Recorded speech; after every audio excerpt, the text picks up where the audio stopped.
Hello guys. आज हम लोग लाइसोसोम को पढ़ने के लिए उपस्थित हैं। एंडोमेम्ब्रेन सिस्टम का ये तीसरा ऑर्गेनेला है लाइसोसोम और काफ़ी इम्पॉर्टेंट है। तो आइए हम लोग इस पर बात करते हैं। जैसा कि आप जानते हैं कि न्यूक्लियर मेम्ब्रेन के एक्सटेंशन से एंडोप्लाज्मिक रेटिकुलम का निर्माण होता है और एंडोप्लाज्मिक रेटिकुलम के वेसिकल पिंच ऑफ होकर के और गोल्गी कॉम्प्लेक्स का निर्माण करते हैं और गोल्गी कॉम्प्लेक्स से वेसिकल जो निकलते हैं उसमें एक वेसिकल लाइसोसोम भी होता है। आप यहाँ देख रहे होंगे कि इस फिगर में कि ये गोल्गी कॉम्प्लेक्स के सिस्टर्नी है और ये लाइसोसोम दिख रहे हैं। ये लाइसोसोम प्रिपेयर हो रहे हैं, पिंच अप हो रहे हैं। आइए आगे बढ़ते हुए लाइसोसोम कि लाइसोसोम क्या है इस बारे में हम लोग बात करें। Lysosome a sac of hydrolytic enzyme made in the rough ER and modified in the Golgi complex. Acidic in nature, a special inner membrane that resists auto या self digestion। क्योंकि ये सिंगल मेम्ब्रेनस वेसिकल है और वो enzyme packed है। वो enzyme कहाँ से बना है तो एंडोप्लाज्मिक RER पर बना है और मॉडिफाई कहाँ हुआ है गोल्गी कॉम्प्लेक्स में। इसके प्रोटीन या लाइसोसोम में जो एंजाइम पाए जाते हैं उनका गोल्गी कॉम्प्लेक्स से ट्रांसपोर्ट कैसे होता है तो स्पेशल ट्रांसपोर्ट होता है, स्पेसिफिक ट्रांसपोर्ट होता है, आपने जाना है। तो आइए अब ये कहता है कि वो जो मेम्ब्रेन बाउंड वेसिकल है और उसके अंदर जो हाइड्रोलिटिक एंजाइम है क्या वे उस मेम्ब्रेन को बर्बाद नहीं कर सकते हैं? बिल्कुल कर सकते हैं। इसलिए इसका जो मेम्ब्रेन है स्पेशलाइज्ड है, इसलिए उस एंजाइम का असर इसके मेम्ब्रेन पर नहीं होता है। ये बात यहां लिखा हुआ है कि special inner membrane that resist auto या self digestion can carry out intracellular digestion via phagocytosis। आप पहले भी जानते हैं कि lysosome is the site of intracellular digestion. किसके द्वारा? फैगोसाइटोसिस। आप फैगोसाइटोसिस की भी प्रक्रिया जान रहे हैं। बल्क ट्रांसपोर्ट के समय आपको पिंडोसाइटोसिस, एक्सोसाइटोसिस, फैगोसाइटोसिस और मियोसाइटोसिस पर मैंने चर्चा किया था, फिर यहां भी मैं करूंगा।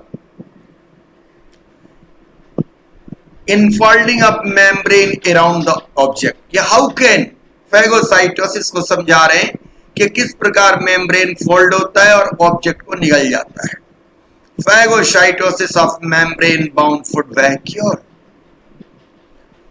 Digestion product simple sugar, amino acid and other monomer passes back to the cytosol via exocytosis।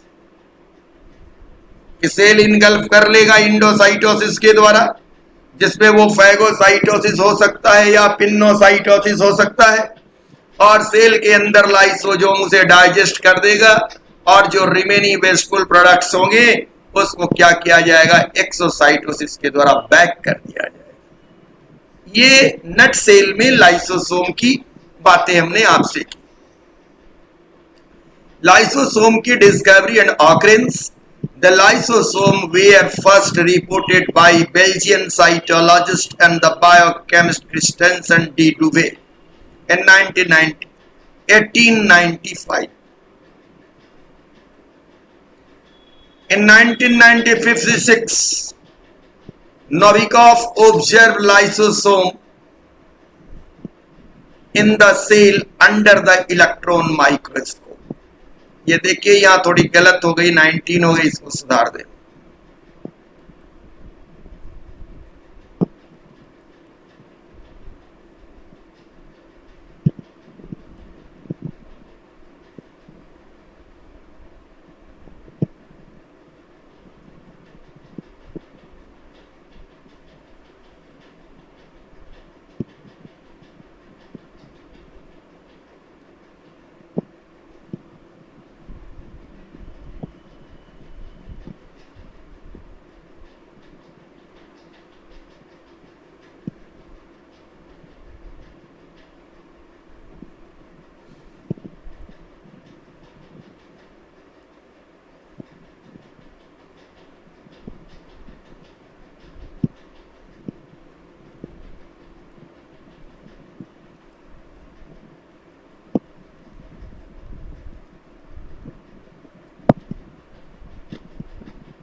In 1956, Novikov observed lysosome in the cell under the electron microscope. The lysosome occur practically in all animal cell and in a few cell types such as mammalian red blood cell lack lysosome. कि वास्तव में सारे animal cell में पाए जाते हैं लेकिन कुछ में नहीं भी पाए जाते हैं, जैसे mammalian RBC. Lysosome also occur in the protist and also found in the fungi and plants. But my dear people, keep in your mind, those lysosome found in the plants is especially called the spherosome or oleosome because it contains the lipids and sometimes also act as a lysosome. Prokaryotic cells are without lysosome. Already also yourself know that fact. In the case of the prokaryote, neither lysosome nor Golgi complex and endoplasmic reticulum are found because no membrane-bound organelle are found in the prokaryotes. आइए बात करते हैं morphology की. The lysosome are generally spherical in form. The certain meristematic cell of the plant root, however, have irregular lysosome. The lysosome usually ranges from 0.25 to 0.8 micrometer in size, but may be exceptionally large in leukocyte and phagocyte. Yani according to requirement of the cell, those cells are phagocytic in nature, must be possess a large lysosome. They remain filled with the dense material and acid phosphatase enzyme. इसके अंदर पाए जाने वाले enzyme कौन है? उनका क्या नाम है? एसिड फॉस्फेटेज ग्रुप है.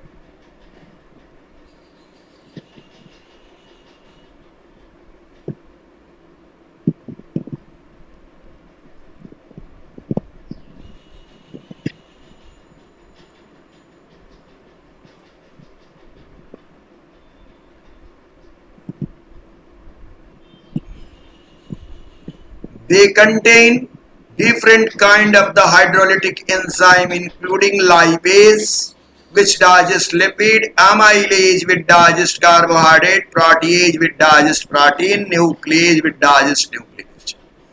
So my dear people, you keep in your mind in any kind of the food particles which are engulfed by the cell or any kind of the bacteria engulfed by the cell, for their digestion only require this four type of the enzyme, like the amylase for the digestion of the carbohydrate and the lipase for the digestion of the lipid and the protease for the digestion of the protein, whereas the nuclease for the digestion of the nucleic acid, because any kind of the food particle at least contain all these four components or any one.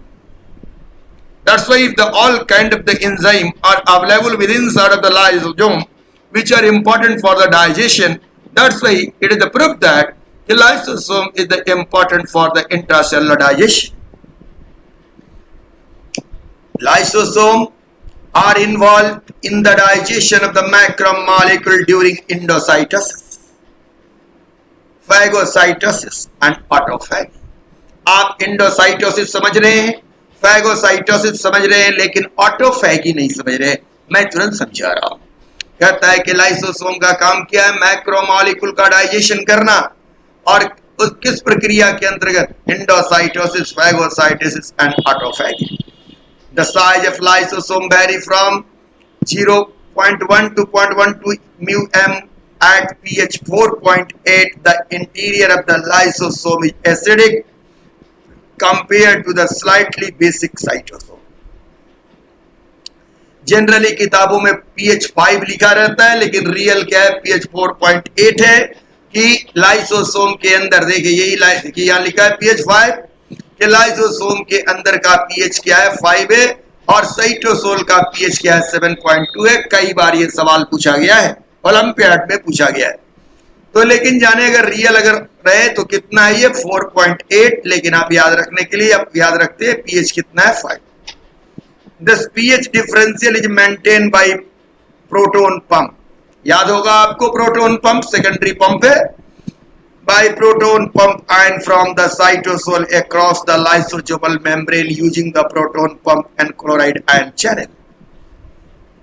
Clear? आप देख रहे हैं बड़ी से बड़ी बातें आप चुटकी बजाते हुए समझ रहे हैं.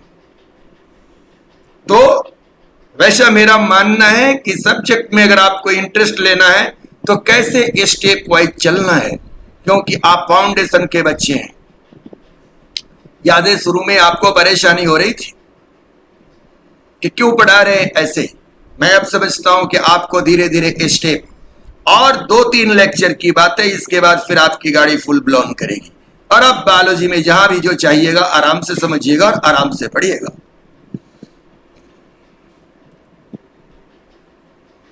Polymorphism means how many kind of lysosome are form.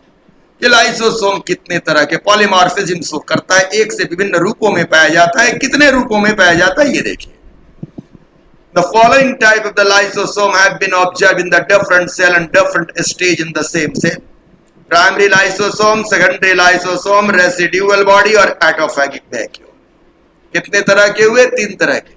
Primary 4 तरह के. Primary lysosome, secondary lysosome, residual body या tertiary lysosome and autophagic vacuole. Autophagic vacuole, आइए इस पर बात करते हैं हम लोग. Primary lysosome is formed and secreted by Golgi body. It obtain over 60 hydrolase without activity. When the lysosome was broken or substance enter in the lysosome, this enzyme can be activated immediately. 60 तरह के hydrolase enzyme इसमें होते हैं. Primary lysosome कौन है? जो Golgi complex के द्वारा निर्मित हो. गोल्जी कॉम्प्लेक्स से निर्मित होने वाला लाइसोसोम का नाम प्राइमरी लाइसोसोम. देखिए आप यहाँ ये गोल्जी कॉम्प्लेक्स है और यहां से देखिए ये लाइसोसोम है, प्राइमरी लाइसोसोम. लेकिन यही प्राइमरी लाइसोसोम अगर फूड पार्टिकल के साथ फ्यूज कर गया, ये प्राइमरी लाइसोसोम अगर फूड पार्टिकल या इंडोसोम के साथ फ्यूज कर गया तो इसका नाम हो जाएगा secondary lysosome. Secondary lysosome, primary lysosome fuse with the autophagosome और हेट्रोफैगोसोम. तो सेकेंडरी लाइसोसोम क्या करेगा? इंडोसोम के साथ फ्यूज कर करके सेकेंडरी बदलेगा. लेकिन अब सेकेंडरी 2 तरह के हो गया, ऑटोफैगोसोम और हेट्रोफैगोसोम. Autophagy refer to the process whereby the cell digests its own content. For example, when a mitochondria come in the contact and in the life. कहता है कि अगर लाइसोसोम का काम है भोजन को पचाना, तो सेल को बाहर से भोजन मिलेगा तब तो वो पचाएगा. लेकिन अगर सेल से को बाहर से भोजन नहीं मिले, यानी सेल भूखा रहने लगे, भूखमरी का शिकार हो जाए, उस समय ये लाइसोसोम क्या करता है? सेल के अंदर पाए जाने वाले माइटोकॉन्ड्रिया को ही पचा देता है और इस प्रकार सेल मर जाता है और इस फेनोमेना को ऑटोफैगी कहते हैं. क्लियर? अब पूछेंगे कि माइटोकॉन्ड्रिया को ही क्यों पचाता है, दूसरे ऑर्गेनेला को क्यों नहीं? क्योंकि इसे पता है कि माइटोकॉन्ड्रिया के अंदर भी फूड स्टोर है. क्योंकि माइटोकॉन्ड्रिया का काम है रिस्पायरेशन करना, लेकिन वो रिस्पायरेशन करेगा उसके लिए उसको रिस्पायरेटरी सबस्ट्रेट चाहिए. तो वो उसके अंदर रिस्पायरेटरी सबस्ट्रेट के रूप में माइक्रोमॉलिक्यूल्स हैं, इसलिए उसको ये डाइजेस्ट करता है. तो कहता है कि phenomena of autophagy only occur at the time of starvation, भूखमरी. एक दूसरी फेनोमेना है, उसको कहते हैं ऑटोलाइसिस.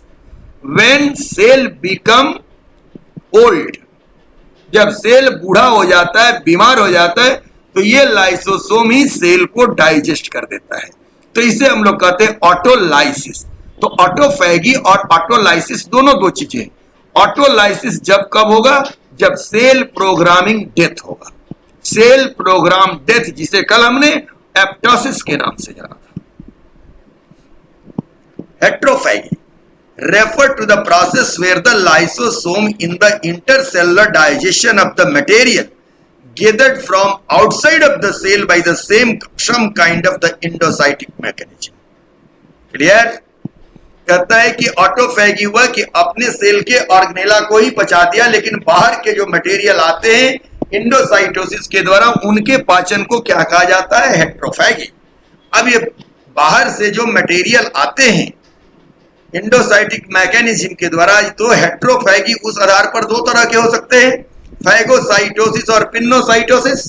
तो आपने जाना पिन्नोसाइटोसिस यानी intake of the liquid material from outside of the cell through the plasma membrane within of the cytoplasm। और सॉलिड मटेरियल अगर प्लाज्मा मेम्ब्रेन लेकर के अंदर भेजता है तो उसको कहते हैं हम लोग क्या, फैगोसाइटोसिस। तो आपने जाना कि फैगोसाइटोसिस और pinocytosis both are collectively known as heterophagy. Clear हो रहा है या नहीं हो रहा है? बिल्कुल। अब आप लोग देखें कि ये lysosome, plasma membrane, endoplasmic reticulum और गोल्जी कॉम्प्लेक्स किस तरह एक दूसरे से जुड़े हुए हैं। और ध्यान दें, एक बार में वीडियो नहीं समझ में आती है, बार बार देखें, फिर क्रॉस क्वेश्चन करें।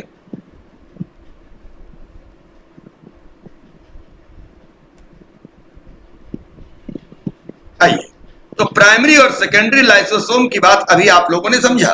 अब हम आते हैं रेसिड्यूअल बॉडीज या tertiary lysosome. In secondary lysosome, the enzyme digests the incoming material. The product of the digestion pass through the lysosome membrane into the cytoplasmic matrix for use as a source of nutrient or energy. And the indigestible matter left inside the lysosome remain in the secondary lysosome. The secondary lysosome left with the indigestible matter is known as a residual body. Very simple.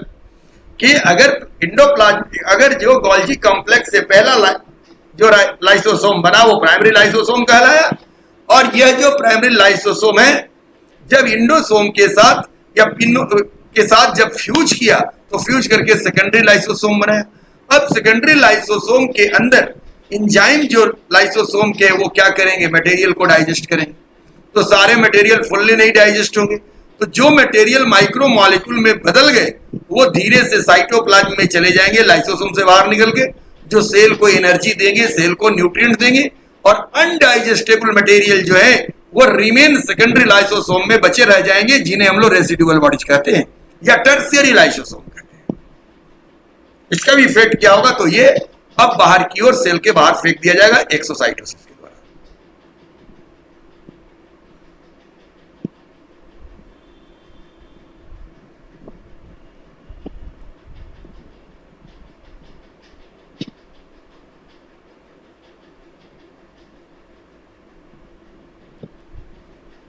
आइए, ये देखिए क्या है, ये nucleus है और ये nuclear pore है, और इस न्यूक्लियर मेम्ब्रेन ये है, इस न्यूक्लियर मेम्ब्रेन का ये एक्सटेंशन क्या है, इंडोप्लाज्मिक रेटिकुलम दोनों तरफ लगा हुआ है।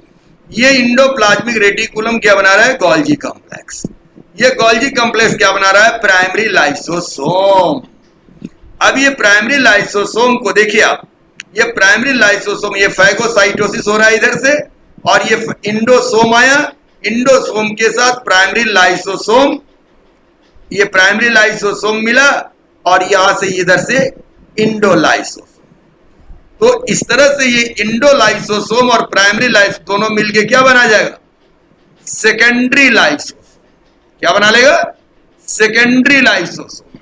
ये क्या है, सेकेंडरी लाइसोसोम। अब ये डाइजेशन के बाद जब मटेरियल हट जाएगा तो ये क्या बच जाएगा, रेसिड्यूअल बॉडी। क्या होगा, रेसिड्यूअल बॉडी। तो इधर भी फैगोसाइटोसिस हो रहा है, और ये है क्या, पिन्नोसाइटोसिस। तो इधर से लिक्विड आ रहा है, और यहां है ये प्राइमरी लाइसोसोम। तो ये लिक्विड वाला इंडोसोम और प्राइमरी लाइसोसोम मिलके यहां पर ये बना दिया सेकेंडरी लाइसोसोम। तो ये भी सेकेंडरी लाइसोसोम है, ये भी सेकेंडरी लाइसोसोम। अब इसी तरह से अगर ये लाइसोसोम देखिए माइटोकॉन्ड्रिया को, ये लाइसोसोम क्या कर रहा है, माइटोकॉन्ड्रिया पर अटैक कर रहा है। तो ये क्या हो गया, ऑटोफैगोसोम, और फेनोमेना का नाम हो गया ऑटोफैगी, और ये फेनोमेना का नाम हुआ एक्सोसाइटोसिस।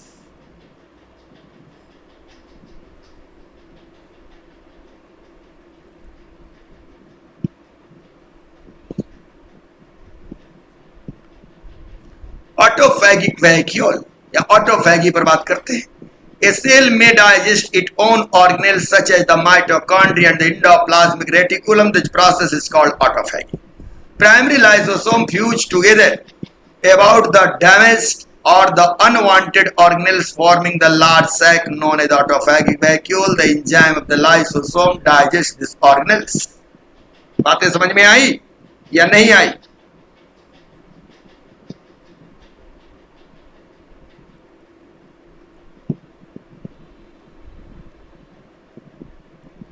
नहीं आई तो मैं समझाने की कोशिश कर रहा हूं।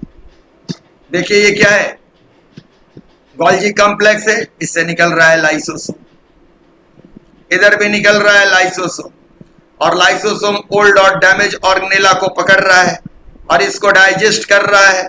इस फेनोमेना का नाम क्या हो गया? ऑटोफैगी। तो इस प्रकार आपने primary lysosome, secondary lysosome, residual body और ऑटोफैगिक वैक्यूल को समझा। फैगोसाइटोसिस क्या है, पिन्नोसाइटोसिस क्या है, इंडोसाइटोसिस क्या है, एक्सोसाइटोसिस क्या है, ये सारी बातें आपने समझा। तो बल्क ट्रांसपोर्ट को फिर से आपने देखा और यहां लाइसोसोम की बातें को आपने देखा। चलिए आगे बढ़ते हैं। Function of the lysosome, digestion in cell, ये सबसे इंपॉर्टेंट है। The macromolecule enter by the phagocytosis can be digested by lysosome to utilize by cell. Apoptosis, lysosome are also involve in program cell death.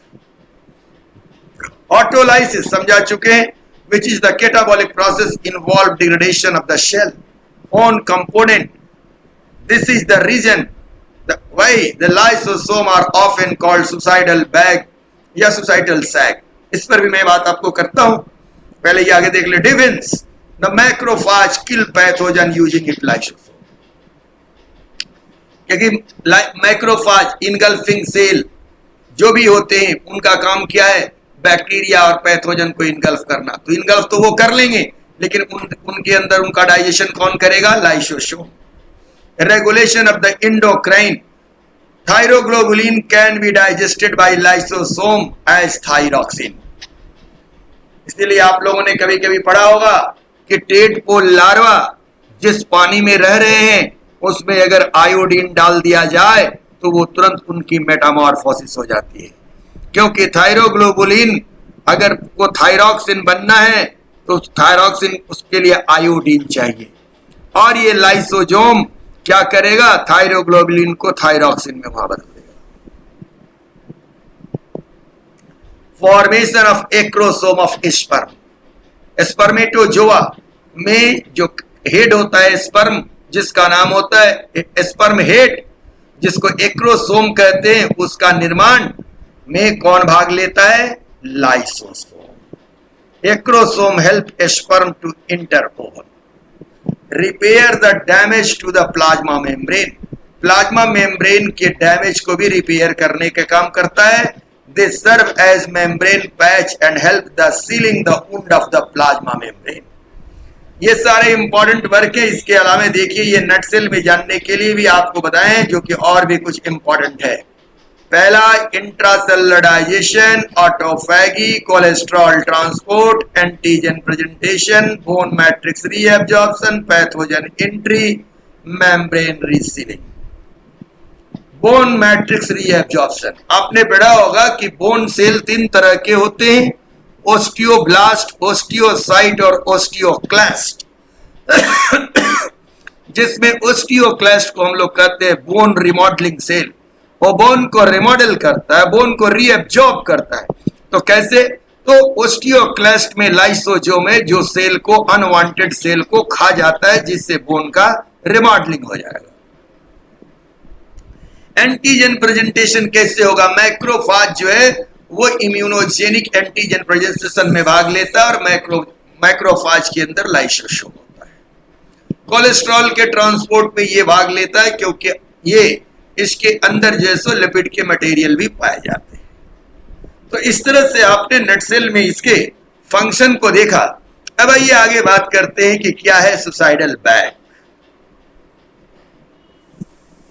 The formation of the lysosome, the lysosomal protein gene are transcribed in the nucleus, mRNA transcript exit in the nucleus into the cytosol, where they are translated by ribosome. The peptide chain are translocated into the endoplasmic reticulum, rough endoplasmic reticulum, where they are modified upon existing endoplasmic reticulum and entering in the Golgi apparatus via the vesicular transport by a specific lysosomal tag.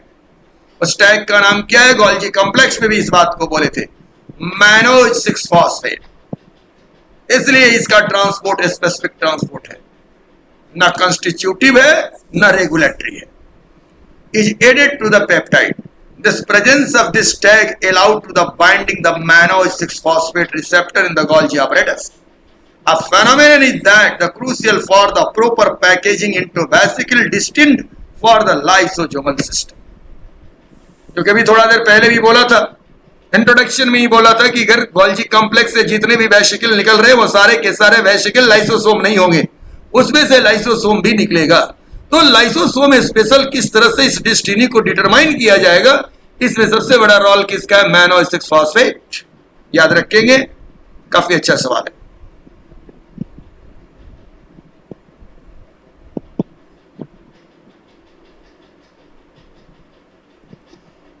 ये देखिए, packaging into vesicle distant by the for the lysosome, formation of lysosome बन रहा है, transport हो रहा है, क्या है? मैनोज 6 फॉस्फेट रिसेप्टर पर ये बाइंड हो रहा है। और इस प्रकार ये, क्योंकि ये सारे के सारे लाइसोसोम नहीं है, ये जिसमें मैनोज 6 फॉस्फेट का रिसेप्टर होगा वो लाइसोसोम के मैच्योरेशन में भाग।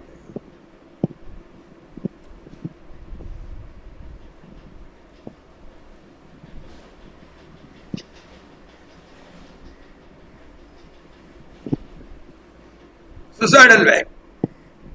Lysosome, they are the frequently nicknamed suicidal bag or suicidal sac by the cell biologists due to their role in the autolysis. अब जानते हैं, why the content of the cell are protected from the digestive enzyme of the lysosome? First, the enzyme are encoded in the lysosomal membrane. Enzyme are enclosed in the lysosomal membrane.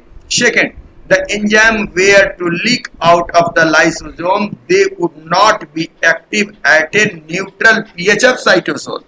क्योंकि इसका pH कितना चाहिए? 5। तो दोनों बातें आपको समझ में?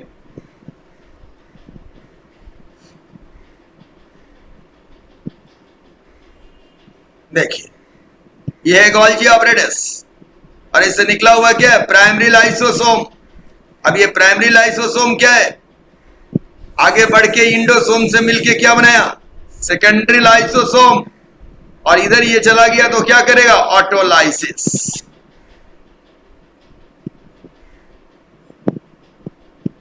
ये सेकेंडरी लाइसोसोम अब क्या कर रहा है? डाइजेस्ट करने के यहां से क्या हुआ? इधर से प्राइमरी लाइसोसोम आया, इधर से इंडोसोम आया। तो ये इंडोसोम ये आ गया, तो ये फैगोसाइटोसिस या इंडोसाइटोसिस के द्वारा अंदर आया। अब ये सेकेंडरी लाइसोसोम अब डाइजेस्ट कर रहा है, तो ये क्या बना देगा? Residual bodies.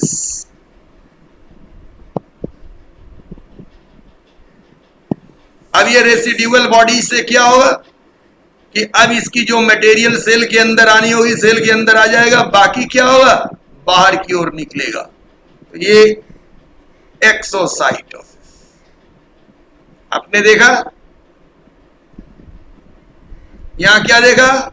ऑटोलाइसिस।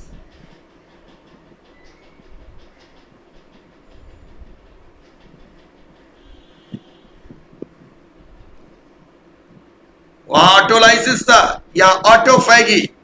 अब देखिए ये क्या किया? ये प्राइमरी लाइसोसोम और डैमेज ऑर्गेनेला के साथ मिलकर के क्या बना दिया? सेकेंडरी लाइसोसोम, और फिर उसको डाइजेस्ट कर देगा। तो ये क्या हो गया? ऑटोफैगी। और फिर ये एब्जॉर्प्शन होगा, और फिर क्या होगा? एक्सोसाइटोसिस के द्वारा बाहर निकल जाएगा। इस प्रकार आपने बातें हमारी समझी होगी कि मैं ना क्या कहना चाह रहा हूं मैं। देखिए, अब आप आराम से देखिए, यहां ऑटोलाइसिस हो रहा है, यहां इंडोसाइटोसिस हो रहा है, यहां एक्सोसाइटोसिस हो रहा है, और ये ऑटोलाइसिस के बगल में यहां ऑटोफैगी हो रहा है। ऑटोलाइसिस और ऑटोफैगी, ये दोनों बातें आपने जाना और जनरल प्रोसीड्यूर भी जाना। Lysosomal storage disease, lysosomal storage disease are caused by the accumulation of the macromolecule protein polysaccharide lipid in the lysosome because of the genetic failure to manufacture an enzyme need for their breakdown. The neurons of the central nervous system are the particularly susceptible to damage. The accumulation material damage or kill the cell, resulting in a skeletal or muscular defect, mental retardation, even death. इसका नाम है, आगे चल करके आप लोग पढ़िएगा इस सब डिजीज का नाम, Hurler syndrome, Nicks and Pick syndrome इत्यादि। तो लाइसोसोम के से चलते हम लोगों को डिसऑर्डर भी होती है। क्या डिसऑर्डर होता है कि लाइसोसोमल एंजाइम का निर्माण नहीं होता है, और एंजाइम के निर्माण करने के लिए कौन आवश्यक है? जीन आवश्यक है, यानी जेनेटिक डिफेक्ट की वजह से नहीं होता। अब आता है एक दूसरी बात, माइक्रोबॉडीज लाइसोसोम के बाद। तो लाइसोसोम एंड माइक्रोबॉडी, इसलिए ऐसा हमने टॉपिक दिया है कि पहले आप जान लें कि लाइसोसोम क्या है, ताकि हम आगे माइक्रोबॉडी से इसकी तुलना करें। Lysosome are spherical body enclosed by the single membrane and they are produced by the Golgi apparatus, not endoplasmic reticulum, and it is found in the both in plant and animal cell, but it is the more common in the animal cell. Lysosome are not visible under the light microscope, यानी वह vesicle जो Golgi complex से निकलेगा उसका नाम lysosome होगा, microbodies नहीं। यानी माइक्रोबॉडीज भी लाइसोसोम के जैसे ही वेसिकल होंगे, जैसे ग्लाइऑक्सीजोम, पैरोक्सीजोम, लेकिन उनका निर्माण गोल्जी कॉम्प्लेक्स से नहीं होगा। ये यहां पर अंतर में स्पष्ट करना चाहता हूं। Spherosome are the single half unit membrane covered small spherical organelles which synthesize and store fat. Hence spherosome are also called liposome. Liposome term especially means the vesicle having the fat or the droplet. Spherosome develop from the endoplasmic reticulum. देखिए, in some plants spherosome have lysosomal activity. Example maize root tip. इसलिए याद रखें, सीधे मत कह दें कि plant के लाइसोसोम को स्फेरोसोम कहते नहीं। प्लांट में पाए जाने वाला स्फेरोसोम लाइसोसोमल एक्टिविटी रखता है, क्योंकि अंतर क्या है कि स्फेरोसोम का निर्माण एंडोप्लाज्मिक रेटिकुलम से होता है। इसलिए किसी किसी विद्वानों ने स्फेरोसोम को माइक्रोबॉडीज के अंदर रखा है, लेकिन वास्तव में स्फेरोसोम क्या है? लिपिड कंटेनिंग बॉडी है, इसलिए इसका नाम लाइपोसोम या ओलियोसोम है। Okay,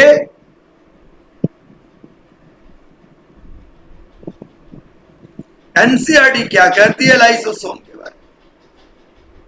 These are the membrane bound vesicular structure formed by the process of packaging in the Golgi apparatus. The isolated lysosomal vesicle have been found to be very rich in almost all type of the hydrolytic enzyme. देखिए एक line में सारा बात कहा, hydrolase, lipase, protease, carbohydrase, optimally active on acidic pH and pH 5. This enzyme are capable of digesting carbohydrate, protein, lipid and nucleic acid. आप देखिए दो line की बात में वो सारी बातों को समाहित किया है कि नहीं। और लोग बोलते हैं कि एनसीईआरटी से सवाल नहीं बाहर से आता है। तो आप लोगों से मेरी ये मतलब गुजारिश है कि आप लोगों के सामने इस साल का नीट का क्वेश्चन है और एनसीईआरटी है, दोनों को बैठकर मिलाएंगे और देखेंगे कितना सवाल बाहर से आता है, और फिर अपने भविष्य का निर्माण करेंगे। क्योंकि मेरा तो ये मानना है कि एनसीईआरटी को अगर बढ़िया से बेहतर ढंग से आप पढ़ते हैं और मेरी नजरों से पढ़ते हैं तो 90 के 90 सवाल उसी से आते हैं। ओके, तो इस प्रकार हम लोगों ने लाइसोसोम की बातें यहां पर खत्म किया। अब लाइसोसोम के साथ आप एक बात जानते होंगे या पहले भी आपको याद होगा कि इंडोमेम्ब्रेनस सिस्टम में endoplasmic reticulum, Golgi body, lysosome and vacuole आते हैं।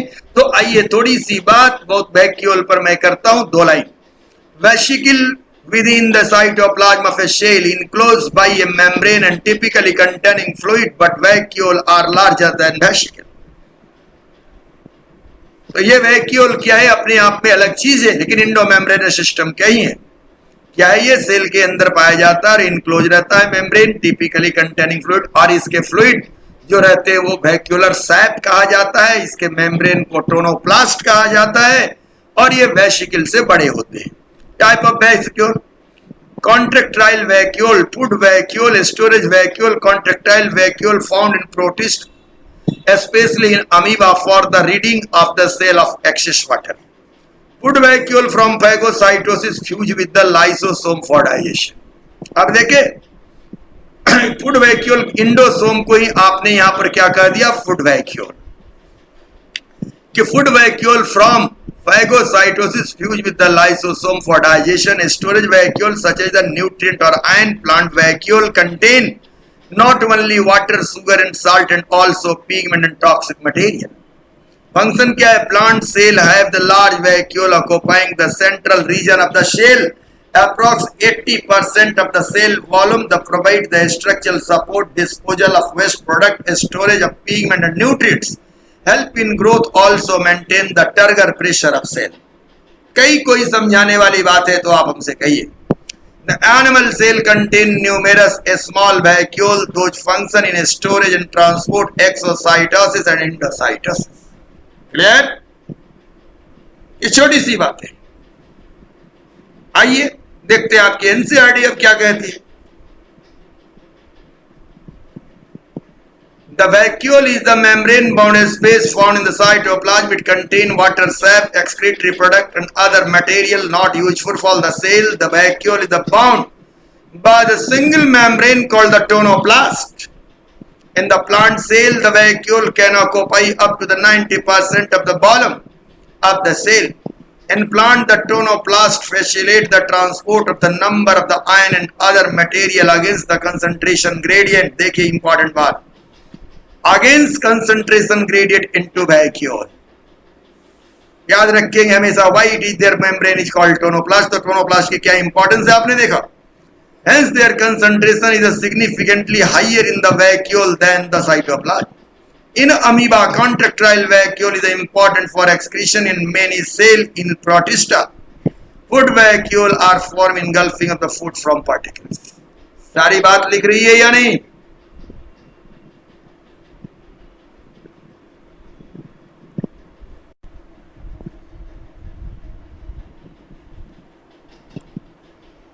ये देखिए प्लांट सेल है और ये वैक्यूल है क्योंकि बार बार कर रहा है 80% बड़ा, और ये एनिमल सेल है और ये देखिए क्या है? छोटा वैक्यूल। दोनों को देख रहे हैं आप, ये क्या है? Golgi complex. ये क्या है दोनों का? Endoplasmic reticulum. तो अब आप देख रहे हैं कि हम लोग दोनों में अब कॉमन क्या है यहाँ? माइटोकॉन्ड्रिया। तो अब इसके बाद हम लोग अगली बात जो करने जा रहे हैं वो कहां करने जा रहे हैं? माइटोकॉन्ड्रिया पर, क्योंकि हम लोगों ने इस प्रकार यहां तक क्या देखा? Cell wall, plasma membrane, endoplasmic reticulum, Golgi complex, और गोल्जी कॉम्प्लेक्स के बाद हम लोगों ने क्या देखा? Lysosome, vacuole. तो इसके बाद हमें तो बात करनी है कहां? माइटोकॉन्ड्रिया पर, आपके एनसीईआरटी के अनुसार। लेकिन मेरी राय है कि हम लोग माइक्रो बॉडीज पर पहले बात कर लेते हैं